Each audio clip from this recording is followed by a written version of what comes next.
Well, let's talk about risk for a minute, particularly in this world of new technologies. There's so many new technologies at this conference. It's wonderful, it's amazing, but they're not all going to work. What do I do? Well, one thing to remember is technique follows technology. Technique follows technology. We don't always know where technology will take us, right? There's always been a name for the store. I mean, here's a fish store sign that comes from the Roman Empire.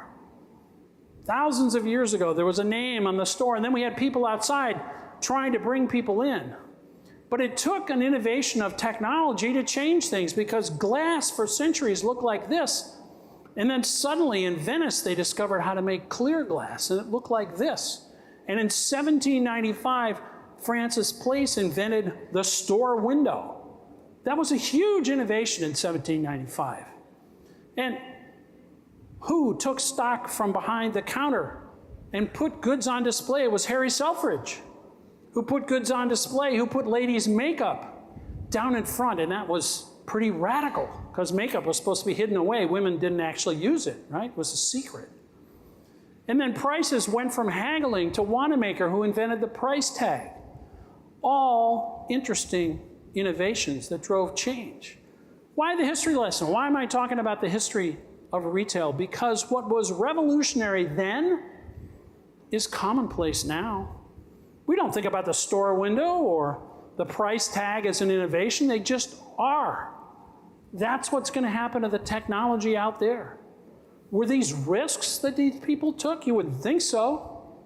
Although condemned by many, I sold from the window more goods, said Francis Place. Condemned by many for a window? Yes. People thought it was a useless extravagance to have a window in a store. Selfridge took a huge risk with makeup. People vilified him. Worse, he put lavatories in the stores so people would hang out longer. That was a big deal too, and people thought he was crazy. And you never know the result. Wanamaker's price tag and the combination with the store window led to markdowns in the window. Couldn't do that before you had a price tag. What was commonplace now was revolutionary then. Can you imagine a world without Travelocity and Kayak? All of you booked online to get here, I'm sure. It's just commonplace. So what are you going to do with risk? Avoid it, reduce it, transfer it, or accept it?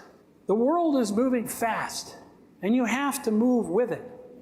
Success today demands we keep up with technology, and there's so much out there. Analytics, social, cloud, mobile, cognitive, all of them coming together to change how we do business. Analytics have been around forever. At Travelocity, 15 years ago, we were using analytics. We saved every search that every customer ever did on Travelocity. And if you searched New York to San Diego 3 times, you better be sure you were going to get an email that said, here's the new low price to San Diego. And we hooked that fish. But back then, we were using stone tools. It was hard to do this stuff. Today, it's so much easier. And people like Macy's are blowing up their customer silos and getting a new 360-degree view of the individual customer, something that's very hard to do in the past. Now it's pretty easy. Now people demand it. Customers today, clearly always on. That's why Kayak has been so successful. But in your business, in retail, the numbers are staggering. 47% of Thanksgiving traffic was mobile. 30% of sales online were mobile. You've got to be there. You've got to go to mobile because that's what the customer demands. Social, it's clearly changed my business. Buyer experiences are shared, but no longer one-to-one over the backyard fence. Now it's one-to-many over the network on sites like TripAdvisor, where they now have 150 million hotel reviews. No one takes a trip without looking at TripAdvisor and checking what other people think. How do we combine the physical world with the digital world? Nordstrom and Pinterest getting together.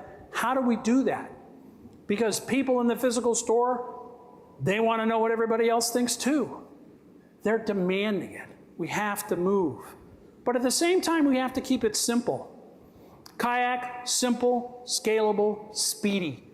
That's how we succeeded. Very fast, very simple. Our organization and business model was simple too. When we took Travelocity public, I had 4,000 people in the organization.